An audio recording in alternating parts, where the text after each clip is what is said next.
जाजपुर जिला tax bar association निर्वाचन ओडिशा राज्य आईनजीवी परिषद अनुबंधित जाजपुर जिला टैक्स बार एसोसिएशन 2025-26 आर्थिक वर्षर निर्वाचन फल प्रकाश पाई।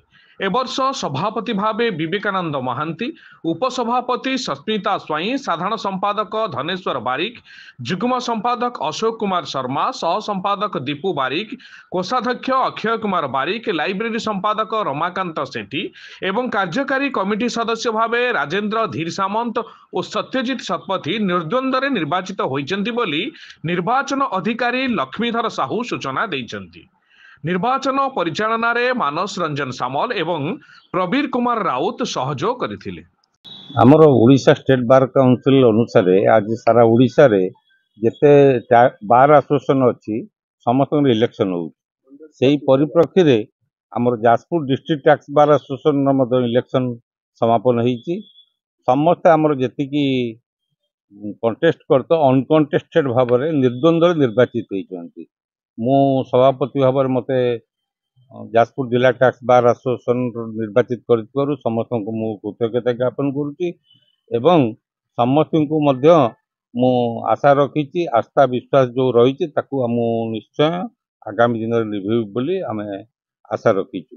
एवं उपसभापति भावे आमर सस्मिता स्वाई जे आगुरी मध्य सह संपादक हिसाब से काम करते, धनेश्वर बारिक संपादक हिसाब से एथर रही निर्द्वंद्व निर्वाचित होती। आमर अशोक कुमार शर्मा, दीपू बारिक, रमाकांत सेठी, आमर अक्षय कुमार बारिक, राजेंद्र धीर सामंत, सत्यजित शतपथी ये जिते सब नॉमिनेशन करते सब अनकंटेस्टेड समस्त निर्वाचित होती एवं आपको सुपरिचालना करछंती। आमर सबुठारु वरिष्ठ वकील जी निर्वाचन अधिकारी होते लक्ष्मीधर साहू तांकू आमे बार एसोसिएशन तरफ धन्यवाद दौचु। एवं ये जो 25-26 जो वर्ष पाई जो निर्वाचन होती जाजपुर जिला टैक्स बार एसोसिएशन रे मु आशा रखी निश्चय ये हूँ भल बड़ी एवं सबुठारु भल कार्यक्रम कर आशा रखीचु।